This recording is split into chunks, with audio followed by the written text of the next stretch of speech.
Jadi orang yang tajrid itu memang sudah tidak mencintai tapi dicintai. Jadi tidak mencari tapi dicari. Itu orang yang sudah makom tajrid. Maka dalam hikam ya, iradatu kat tajrid ma'iqamatil iyyaka fil kasab itu ya.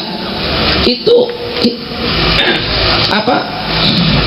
Kehendakmu untuk tajrid, padahal Allah menempatkan kamu itu ya pada posisi kasab, itu syahwah minas syahwah al-khafiyah, itu namanya syahwat yang tersembunyi. Jadi orang yang makomnya kasab tapi ingin seperti wali, wah saya gak usah bekerja, gak usah apa, ingin seperti itu termasuk syahwat, kata beliau dalam hikam itu.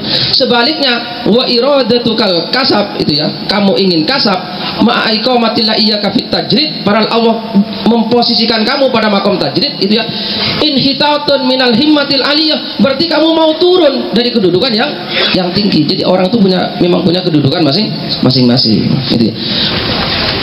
Begitu. Contoh Cak Nun ini ya. Cak Nun ini kalau mau jadi DPR kan nggak usah sulit-sulit. Gitu ya. Tapi karena beliau memang sudah tajrid, ya tidak perlu. Karena sudah bisa melakukan tanpa jadi DPR. Ya. Jangankan beliau Cak Nun, saya ini kemarin Cak Nun.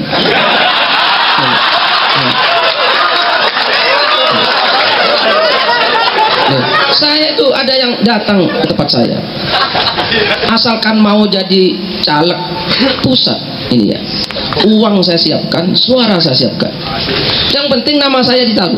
Nah coba bayar, tanpa pikir panjang, tidak, langsung begini.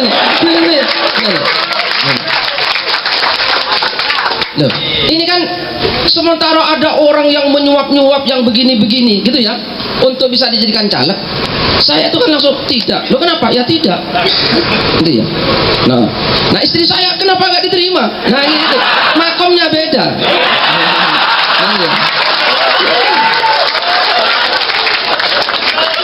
Jadi saya ini bukan kok nggak mau, gitu ya, nggak mau, gitu ya. Saya itu pernah dipaksa istri saya itu ya, pernah. Jadi saya oleh Kemenak itu suruh jadi PNS. Semua orang kan ingin jadi PNS sebetulnya, itu dipaksa. Saya nggak mau, istri saya maksa mau, tidak. Sampai istri saya itu bilang, kalau sampai nggak mau uangnya karena subhat, gitu ya, besok gajinya dikasihkan guru-guru sini untuk gajinya guru. Pokoknya tidak, kata saya.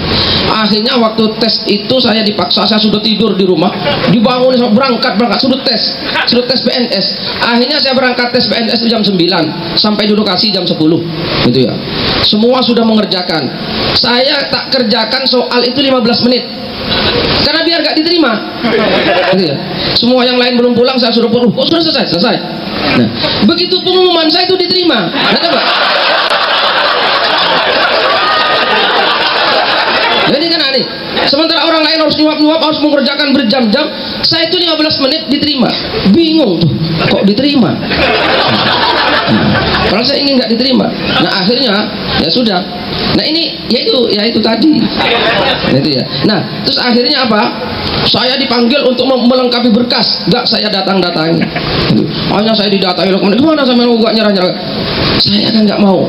Terus sudah. Akhirnya sudah Pak. Saya besok tak ke sana. Saya bukan mau menyerahkan berkas, tapi saya mau menyerahkan surat pengunduran diri tadi. Hanya nggak jadi PNS. Alhamdulillah lego. Kalau jadi PNS saya ini bagaimana? Ya nggak bisa macam-macam. Nah itu loh.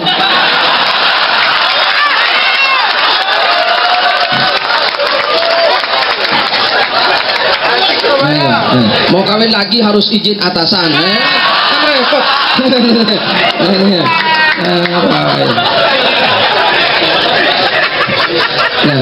Nah, iya. Tapi saya bilang istri anak santri-santri, ayo kamu jadi pejabat, jadi presiden, jadi apa tak gitu kan. Nah itu kan jadi memang orang itu berbeda-beda. Nah masalah delegasi tadi sudah dijawab oleh beliau Cak Nun. Ya kalau Allah sudah menciptakan malaikat, sudah menciptakan manusia, sudah menciptakan api, kok gak dikasih kerjaan itu kan terus bagaimana? Aneh.